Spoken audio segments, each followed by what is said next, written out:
So if you come into Spain, you're thinking of hiring a car and you're not sure what company to use or what's best, and yet make sure you watch this video to the end, because we could be saving you a lot of money. We're going to go through tips, what you need to know. Of course, could cost you a lot of money, so make sure you watch it to the end.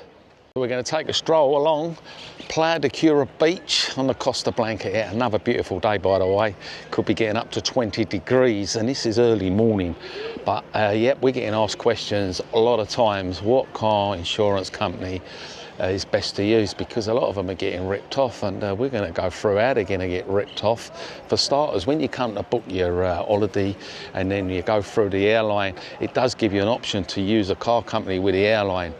But wouldn't advise to use that for simple reason. Not only could it be more expensive if you do have any problems with your car in Spain, if there's a marks or you have an accident, you've got to be careful, because you're going to go back to your airline, you're going to be bounced back to the car company they use, and you'll be going around in a circle. It's always best to deal direct with a car company you use.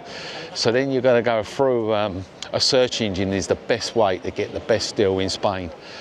And you've got all the companies to search through. You've got all the search engines, of course. You've got the kayak search engine, you've got Expedia, and yeah, you know, compare the deals. Of course, there's lots of car company insurances you can choose from. As you've got Six, you've got Avis, you've got rental cars, you've got booking cars, and yeah, so you've got all the big companies out there.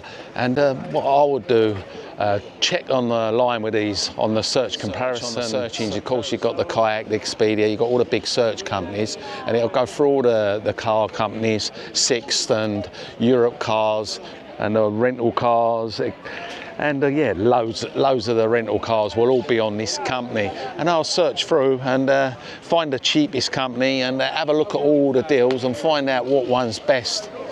So yeah, once you've gone through all the deals and you're satisfied you've got the right company for you, of course it's advisable to get a small car in Spain as well. If there's only a couple of years travelling, you're going to fit your luggage in a boot. A small car is going to be a lot better.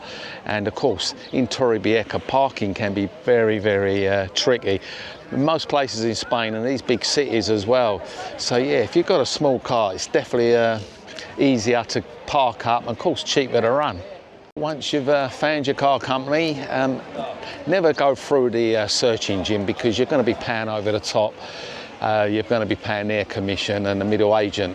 I normally do this when I come to book my hotels as well. I normally find the search engine and find the best hotel, book direct. You find it's a lot cheaper, and they give a lot of complimentary things out as well, like free drinks and things like that, and gifts, which we've had that in many hotels we've booked at because we book direct. So always book direct. Search the car company on the search engine. You've got your car company, call them direct. And once you call the car company direct, you've got to be careful, because a lot of these car companies try to get you to take their insurance out. And insurance in Spain is mandatory in Spain. It's compulsory that all these insurance companies do give third-party liability insurance. However, this third-party liability, yeah, it could cost a little bit extra. You could end up paying like 25 euros a day. So maybe it is a good idea to search around for cheap car insurance if you really want to be covered a little bit more, because if you do have an accident or whatever, because bear in mind, when you book a car with these companies, they're going to force you to take out extra insurance. If you're a careful driver and well, accidents happen, don't they? So it doesn't matter if you are. The main important thing is do a good research on car insurance companies, because they will force you, if you haven't got their insurance, to pay a deposit. And the deposit can vary from 200, 500, even up to 1,000, and it's on the credit card. And you won't get the money back to about a month after. And incidentally, you have to chase them, because other stories where people have to keep ringing up and try and get their money back, and then they go down a road where you had an accident. And this is what we're going to get on to next. It's so important when you pick your car up from the airport, you're going to go and get your car. That when they hand over the keys, it's not like they do in other countries like America, where they'll walk around the car with a clipboard and show you all the marks and scratches. No, they'll just give you a paper and you'll sign it, and they'll tell you it's got marks on the car. Don't take their word for it, because there might have been marks they've missed from the people before. So it's always good that you get your video of the car, because photos you might miss a bit. So do a slow video all the way around of the car and also inside. And of course it's all down on a date stamp when you do these videos now, so it's proof that when you pick the car up, it's got the date and time on the metadata, so you ain't gonna have any problems of proving it. And if you have a dispute after, you've got your evidence, and you win the case if it ever went to court. So always important to do a video all the way around. But once you've got your car, of course, they're going to try and get you to get a few extras. You know, try and add a sat nav, because sometimes they'll switch the sat nav off in the car and try and get to pay for it. But of course, more often than none, it'll always be in there anyway. It's just another angle getting your money out of you. And of course, additional drivers. I mean, a lot of these car companies, they will charge like €9 a day if you want to have an additional driver. And some might give it free, so you can check all that out when you do come to book the car. Some of these companies will have unlimited mileage where you can just drive. Some of them will have a mileage, set amount of mileage where there'll be penalties. So there's a lot of clauses when you come to pick the car up. They'll get you sign their little contract there, and they'll have all that in there. Of course, about leaving the car dirty. When you've had the car, you've got to make sure you return it back clean. I mean, I'm not saying a full valet, but you know, if you've been to the beach and it's full of sand and you've got scuff marks, it's always good to leave it clean so you don't lose any of your deposit money.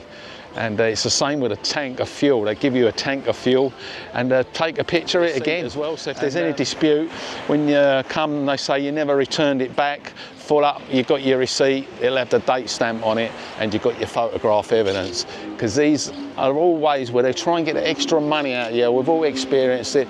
I mean, there is a company here in Spain which Gold Star, a lot of them use. It's got mixed reviews, good and bad, but there are people that have been done by them. My son did as well. They took money out a month later and said there were marks on his car. He said they weren't there at the beginning. So yeah, there are lessons we're all learning all the time. Always get that video, because they will take that money out. And the credit card, of course, when you come to buy your car, your rental, you've got to make sure you've got your passport, your driving license, and a credit card. It's all got to be done, all in the same name. When it comes to getting your car just before your holiday, and I ask you to check in online. Good idea to check in online, because if you don't and you get to the office at the airport and there's a big queue for the people that ain't checked in, at least you'll be straight up front. So yeah, got to have your credit card, your passport and your driving license. And the person who has actually booked the car hire, who's actually driving, it's got to be in that name. You can't get someone else to get the car for you on their credit card. It's got to all be in the same name, because otherwise you're going to not get your car hire. And it's the same as a driver. You can only have the driver that's on the insurance policy, even though in Spain, if you've got car insurance, anyone can drive. So it's different to any other places. In England, of course, you've got to have named drivers. Here, if you've got car insurance, anyone can drive, but it's completely different when it comes to car hire. Car hire, the only person who can drive is a person's name's on the policy. So bear that in mind. An additional driver, you've got to make sure you pay the extra money. And I also say it's always best to, when you pay for the car, you're always paying the same currency of the country. So if you're getting a car in Spain, pay in euros, and always check the exchange rate of your credit card. Do get asked people what cars company's good. There are local car companies that do a good rate here. You can check them out on the Facebook groups, but you can go with the big company that a lot of them tend to use. You've got booking.com that are associated with rentacar.com. So yeah, a lot of them are kind of linked, and they've been recommended in the past. I mean, someone said 6 SIXT, they're pretty good as well. So you just got to go through with your agent and check the policy, and if suits you. Of course, if you stay loyal with these insurance companies and you use them, you get a loyalty card. when you come to use them again, you'll get a lot of perks, lots of discounts. You will get free upgrades and everything. So that's a thing to bear in mind. If you're using car rentals a lot in Spain, try to stick with one you're happy with and become a loyalty member and get the perks. Another thing to remember as well, if you can only drive automatic and you want an automatic car in Spain, they're really, really popular because, of course, not many people can drive the old manual, the old stick gears. So, of course, if you want a manual, they are a lot cheaper than the automatics and you get them freely. But if you request an automatic, it's always to book the car company a good couple of months ahead of your journey. And like I say, when you get the car and you come to return it, you've got to check the clause because they do have penalties and they can take that money off the credit card if you return the car late and if it's dirty, like I mentioned. And when you return the car as well, you've got to be very careful when you return it. And if it's late at night and the office is closed, they normally have a post box where you drop your keys in. Well, make sure you do put it in that post box. Don't just give it to a worker that's walking around, because don't just trust people that are just, you think they work for them and they've got a uniform. Always make sure you put it in the box. And of course, when you've got your car hire, it's very important that you make note of the license plate, because in Spain, all these rental cars all look the same. They're all hiring the same sort of cars, especially if it's a big car, the hybrid, and then you've got the little cars, the Fiat. They're all rental cars because they're popular and they're cheap to run. So you've got to make sure you make note of that license plate, because you'll park up and you move about and then you come to look for your car and you think you found your car, but no, they're all looking the same. In Spain, we drive on the other side of the road compared to the UK. We're driving on the right-hand side, but yeah, most European countries we're used to this. Unless you're going into Gibraltar, of course, you're going across the border. It's a bit weird, really, because one minute you're driving on the right-hand side of the road and then the next minute you're driving on the left. So Gibraltar, you'll be on the other side.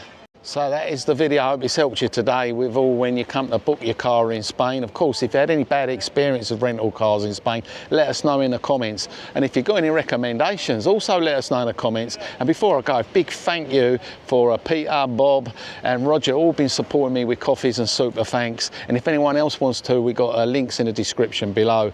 And if you want to know more about Spain driving, of course, which is really important, once you've got your car, you do need to check out the next video.